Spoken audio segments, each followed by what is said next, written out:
Ok. Bon, bonsoir à tous. Je tiens à remercier le RAV de me donner l'opportunité de m'exprimer parmi vous. C'est vraiment un honneur. Donc, je me présente rapidement. Donc, j'en connais plusieurs ici. Je m'appelle David.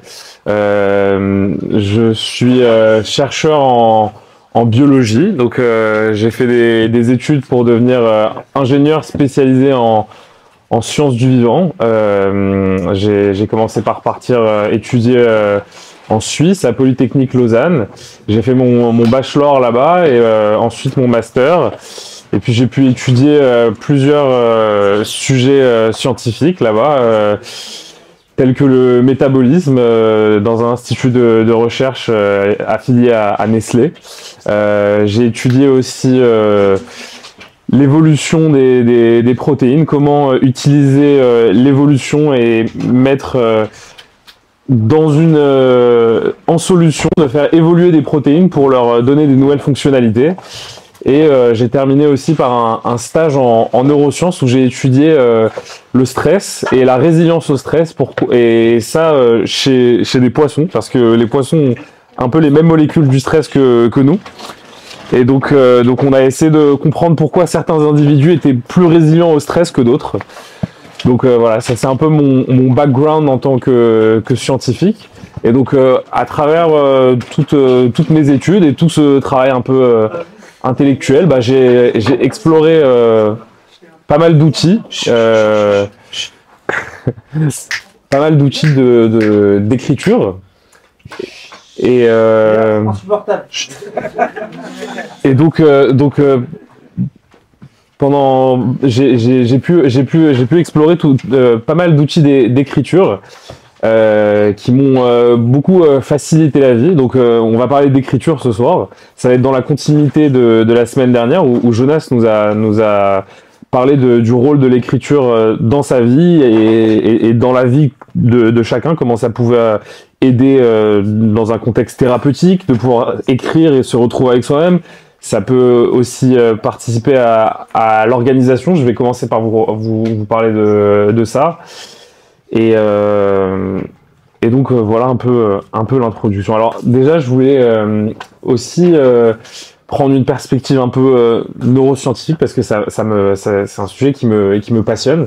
Et je voulais vous dire que l'écriture, c'est pas juste mettre des mots sur du papier, c'est pour s'organiser, clarifier et travailler sur des couches profondes à l'intérieur de nous, et notamment le subconscient et l'inconscient, parce que on réalise pas, mais une grande majorité de nos actions sont dirigées par notre inconscient. Donc on a vraiment tout intérêt à aller travailler tout ça, et donc l'écriture, c'est un très très bon outil pour aller chercher là-dedans. C'est très important ce que tu dis. Il y a des moments propices pour ça, avant d'aller se coucher, le matin, et ça peut nous aider à planter des graines très très utiles pour notre journée, pour notre vie et pour ce qu'on veut vraiment en fait. Et donc dans une première optique, j'avais envie de vous parler de l'organisation. Moi, j'ai fait des études de scientifique, donc on imagine que c'est quelque chose pour les gens qui sont assez carrés, mais moi, je suis quelqu'un de très très désordonné.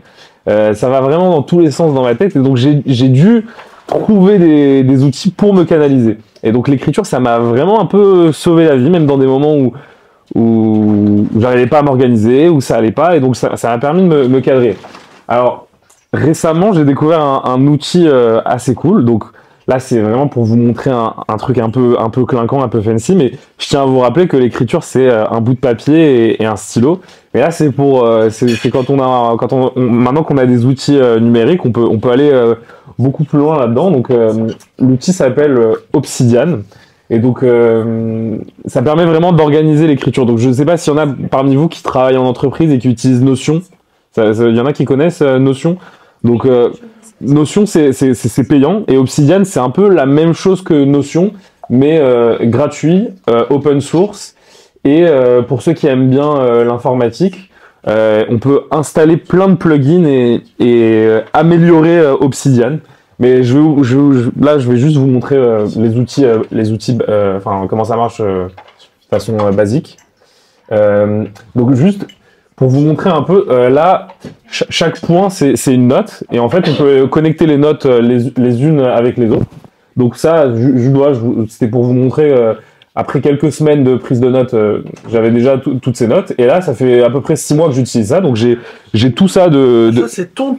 C'est mon Obsidian, ouais. C'est pas la pub. Donc avec une utilisation un peu quotidienne du truc, on peut arriver à bien avancer dans ce qu'on écrit.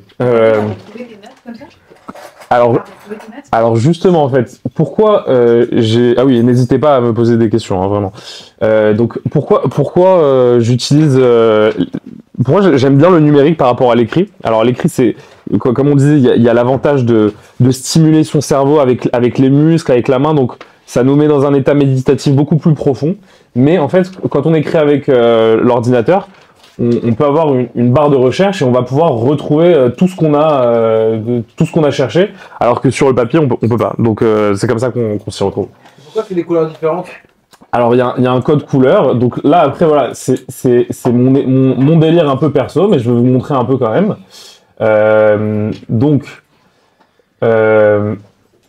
Ça c'est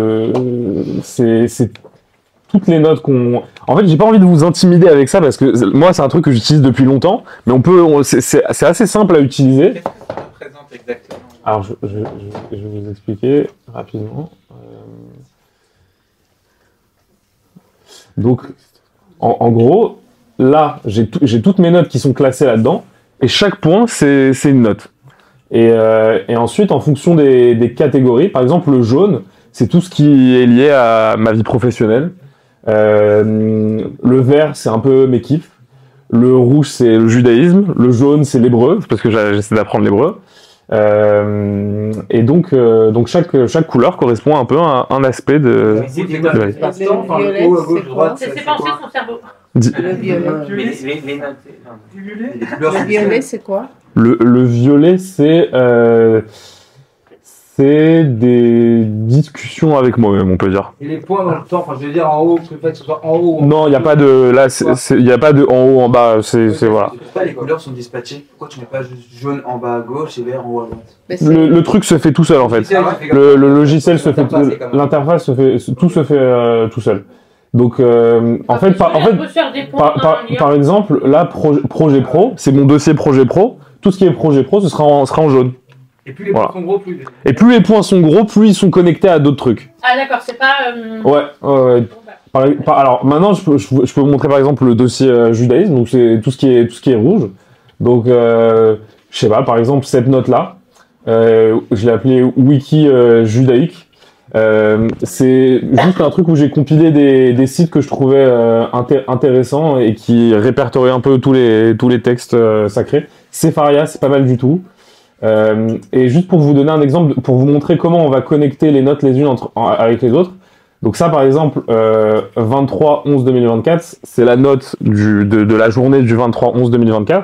Et le fait de l'avoir mis ici, entre crochets, ça va créer un lien entre les deux points dans le tableau. Voilà, en vrai, c'est tout ce que vous avez besoin de savoir pour l'utiliser. C'est de connecter les notes les unes avec les autres. Et après, il y a plein de petits outils pour organiser les notes qui sont super agréables. Et donc voilà. Rappelle-moi ton prénom. David. Et la différence avec Notion, alors David, c'est Notion. Alors Notion, c'est payant, ça c'est gratuit. Et c'est complètement open source. Et donc en fait, on peut installer des plugins, on peut rajouter des logiciels là-dessus, on peut faire du code là-dessus, c'est beaucoup plus versatile que Notion. On peut le personnaliser beaucoup plus. Et toi, tu préfères ça? Ouais, et c'est gratuit. Moi aussi. C'est quand même un... Pour la fac, quand on a un identifiant, on peut l'avoir. D'accord. Ok, d'accord. Bon bah. C'est un outil que moi j'utilise au quotidien et qui m'aide beaucoup. Voilà, j'étais en train de montrer le dossier judaïsme. Ouais. Et donc c'est toutes les petites notes qui sont en rouge. Ouais.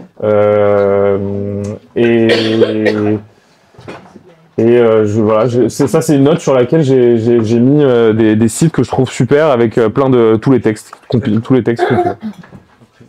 Bon bah voilà. Donc ça c'était pour la partie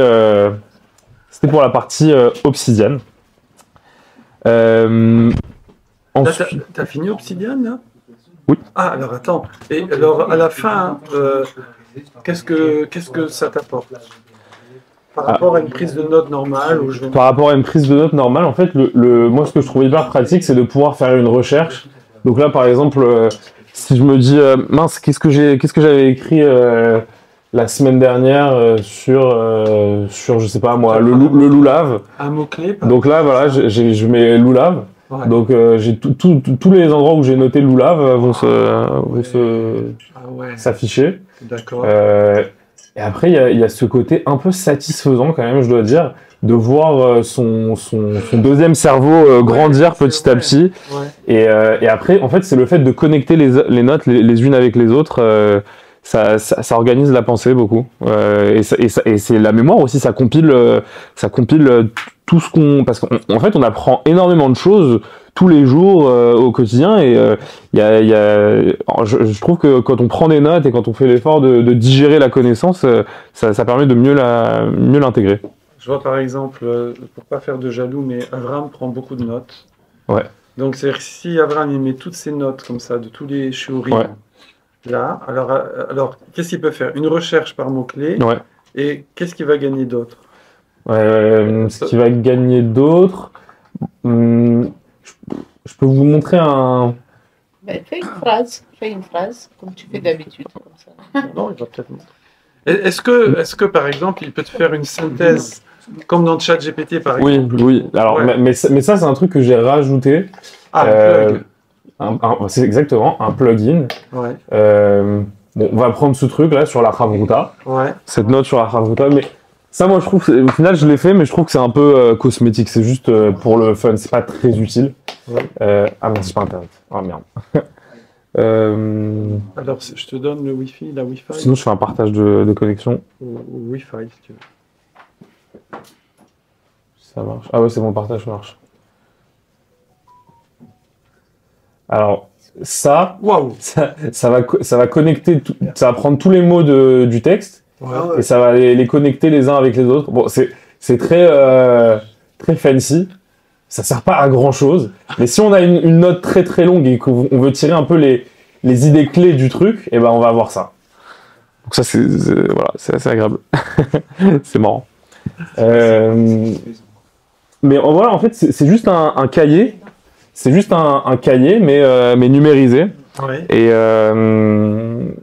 Non, bah, déjà, rien ouais. que le fait de pouvoir aller rechercher des notes avec des mots-clés, c'est sûr que c'est énorme. ça change un peu tout. Ouais. Imagine quand tu as un cahier de 200 pages, que tu notes des trucs depuis 10 ans. Mais c'est quoi la différence avec une note sur le téléphone, quoi? Bah, alors, note sur le téléphone, moi j'ai. J'avais le côté fancy et tout. Ouais. Ah oui, Sur ça les peut offrir notes, recherche je vais aussi. sur mes notes, je Oui, tape un si mot. t'as pas un mot, il te le- C'est sur les- pareil. Ouais, moi, en fait, note sur le téléphone, je l'utilise maintenant un peu comme un brouillon. Genre, je mets tout sur note. Dès que j'ai un truc de façon spontanée, ça va sur note. Et après, une fois que une fois que c'est mis au propre, je vais le mettre sur Obsidian. Et là, j'aurai tout qui est répertorié de façon beaucoup Parce que plus sur notes, clean. On peut faire des groupes, on peut trier. On peut, mais alors, par exemple, en fait, là, il y a beaucoup plus de mise en page. Il y a beaucoup plus de mise en page sur celui-là. On peut coller des images, on peut Enfin, note aussi, on peut le faire. le faire. C'est ça C'est que je vrai. vois pas trop la différence. On peut le faire, mais il n'y a pas de c'est pour l'ordi, il y a pas de sous-dossier, il y a pas de sous-dossier sur Note. Note, tu peux créer un dossier, mais tu peux pas mettre des dossiers dans des dossiers. Ouais. Ouais. Déjà, ça c'est pas mal en vrai. Le fait de pouvoir créer des dossiers à l'intérieur de dossiers, tu peux pas le faire ça sur Note. Donc voilà. Bon, en fait, voilà. Ça c'était juste c'est pas l'objet principal de la conférence. Déjà, mais je tenais à vous montrer ça parce que c'est un outil qui est quand même assez kiffant à utiliser. Voilà. Moi, je pensais qu'il allait bosser un peu. Je vois, genre, par exemple, si je peux lui dire, vas-y, résume-moi. Ça c'est ChatGPT qui te fait ça. Ah, d'accord. ChatGPT, il te fait ça. Moi, j'utilise beaucoup ChatGPT. Après, une fois que j'ai pris des notes avec ChatGPT, je les mets dans Obsidian. Tu mets ChatGPT, tu fais résume-moi. Exactement. Fais-moi. Exactement. etc. Alors maintenant ensuite, après vous avoir montré un peu comment l'écriture ça peut aider à s'organiser avec des outils comme ça. J'avais envie de vous faire un peu une liste des types d'écriture qui m'aident et qui peuvent vous aider dans votre quotidien. Et c'est assez divers. Déjà classique, je pense qu'on l'a tous fait si on était dans les études, le fait de se faire un plan de travail pour le lendemain avant d'aller se coucher. Ça change tout dans la journée, ça fait gagner du temps. Et en fait, quand on structure les choses par soi-même, j'ai l'impression qu'en fait, ça laisse de la place pour de la liberté. Alors qu'en fait, quand on écrit, etc., et qu'on s'organise, on a l'impression qu'on se contraint. Mais en fait, moi, je trouve qu'on ne se contraint pas. Je trouve qu'on laisse de l'espace pour de la liberté parce que le fait de se quadriller un petit peu, c'est un gain de temps et d'énergie finalement à la fin. Intéressant.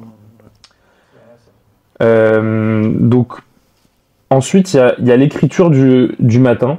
Dans l'écriture du matin, la première chose qu'on peut faire, on en parlait avec Jonas la semaine dernière, c'est écrire ses rêves. Écrire ses rêves, et je trouve que c'est important de le faire à la main. Écrire le rêve qu'on a eu la veille ou les rêves qu'on a dans la vie? Les rêves qu'on a eu la veille pendant la nuit. Mais des fois, on s'en souvient même pas. Parfois, on s'en souvient pas, bien sûr. Mais parfois, le matin, quand on se réveille, quand on s'en souvient pas, on n'écrit pas. mais quand on s'en souvient, et qu'on a 5 minutes pour le faire, c'est toujours intéressant quand on les met à l'écrit, parce que en fait, en les mettant à l'écrit, on va faire des connexions d'idées qu'on n'aurait pas fait si on était juste de soi à soi-même avec sa tête. Moi, personnellement, quand j'écris un rêve et que je prends le temps de me souvenir des détails, déjà, il y a des nouveaux détails qui vont venir auxquels j'avais pas pensé le matin même. Et ensuite, le fait de prendre le temps d'écrire, ça va ouvrir des portes que j'aurais pas ouvertes sinon. C'est assez impressionnant parfois les interprétations qu'on va réussir à faire, les liens qu'on va faire juste parce qu'on aura eu le courage de prendre le temps de le mettre sur papier. Mais du coup, ouais. Et ça te fait, enfin, qu'est-ce que ça t'apporte au quotidien, le fait de justement te dire mais en écrivant, il y a des connexions qui se font, etc. Est-ce que toi, dans ton quotidien, tu vas du coup changer des choses? Est-ce que tu vois, qu'est-ce que ça t'apporte? Alors, sur les rêves ou sur l'organisation? Ouais, sur les rêves. Sur les rêves, là on est plus sur, on est beaucoup moins sur des choses concrètes, on est plus sur du travail personnel. Ça veut dire, je sais pas, j'ai eu un problème avec ma famille, je me suis engueulé avec ma famille, si je me suis engueulé avec mon père par exemple, si j'écris et que je vais réussir à comprendre qu'est-ce qui m'a travaillé cette nuit-là, pourquoi j'ai déconné ce jour-là quand j'ai haussé le ton. Je pense réellement que les rêves nous donnent des messages en fait, parce que même quand on fait des cauchemars, quand on a peur, quand on rêve de, je sais pas, quelque chose qui nous attaque, en fait c'est nous-mêmes. C'est une partie de nous, même si on a l'impression qu'elle est à l'extérieur de nous, c'est nous-mêmes. Donc quand on prend le temps d'essayer de comprendre ça, on se fait un cadeau à soi-même pour essayer de comprendre ce qui nous travaille. Parce que comme je vous l'ai dit au début de la conférence, c'est que une grande majorité de nos actions sont régies par toutes ces forces qui se bousculent à l'intérieur de nous. Et prendre le temps d'aller écouter tout ça, c'est assez salvateur. Moi, je dirais, c'est pour trouver plus de paix intérieure. Ensuite, le matin, ce qu'on peut faire aussi, et ça c'est assez utile, ça envoie un énorme boost d'énergie. Moi j'appelle ça écriture, j'appelle ça écriture je veux. J'écris mes je veux du matin, et j'écris au moins 10, 20, 30, 40 je veux. Je veux être fort aujourd'hui, je veux réussir aller au bout de cette tâche que j'ai à faire, je veux être en paix, je veux ne pas m'énerver. Et on peut être même ridicule, exhaustif, ça donne une autre dimension à la journée quand on prend 5 minutes pour les petits je veux. À quel moment tu le fais ça exactement? Ça, je le fais si j'ai 5 minutes à mon bureau, une fois que je suis habillé, que j'ai fait ma fila. Ouais, une fois que j'ai fait ma fila, ou en arrivant au bureau, avant de commencer, sur un petit cahier, 10 lignes de je veux. Et ça, Des trucs réalisables. des trucs réalisables. Et dans les journées où ça va pas, bah, écrire des je veux, ça booste en fait, parce qu'on se rend compte qu'on a de la volonté et qu'on a des choses à accomplir la journée. C'est une bonne discipline en fait. Ça a une satisfaction parce que le soir, tu vois que tu as fait tous tes je veux. Exactement. Tu peux écrire tes j'ai fait. Tu peux écrire tes j'ai fait. Après, ça c'est pour le soir, exactement. C'est quand tu fais ton petit bilan pour la soirée. Mais je suis sérieux, hein. C'est pas une blague. Je suis sérieux. Non, je vais rigoler. Et ensuite, un dernier type d'écriture dont je voulais parler, c'était l'écriture, et on en a parlé avec Jonas aussi, c'est l'écriture quand on n'ose pas dire quelque chose à quelqu'un, et que même, c'est même pas qu'on n'ose pas, c'est qu'on sait que c'est une meilleure idée de ne pas le dire. Et ben moi, je commence toujours ces notes-là, en anglais, j'écris tout, je sais pas, quelqu'un qui s'appelle Sarah, tout Sarah. Tout Sarah, et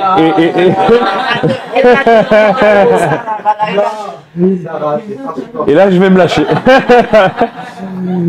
Je vais. Je veux ne pas te détester. Voilà. Je veux pas te détester. Je t'adore.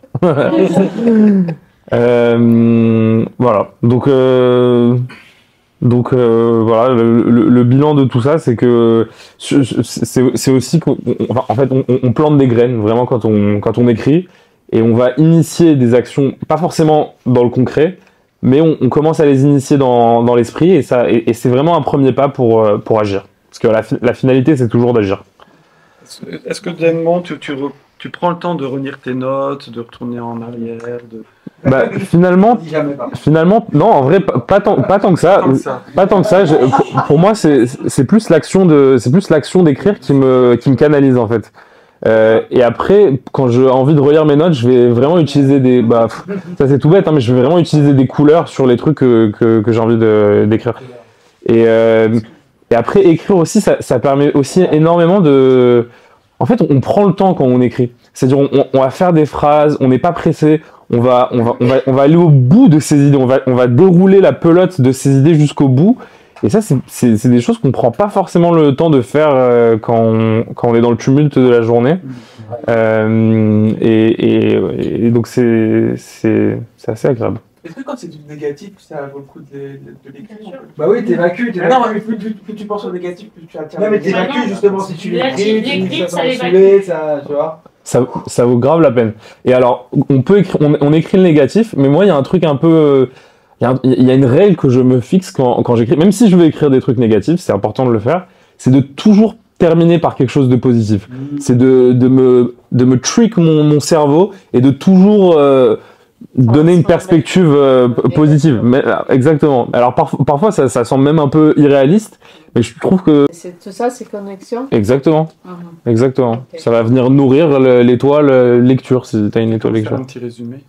Bien sûr. Donc là, l'exercice que je proposais, donc ça c'est que vous puissiez repartir chez vous avec un exercice concret, en plus de toute la liste des utilisations possibles de l'écriture, c'est de se créer une constellation personnelle avec 5-6 sujets qui vous font vibrer, qui sont importants pour vous, et sur lesquels, lorsque vous allez agir, vous allez passer du temps et vous connecter à cette étoile de votre constellation, vous allez sentir que vous faites un cadeau. Donc faites cette liste, faites ces 5-6 étoiles, essayez de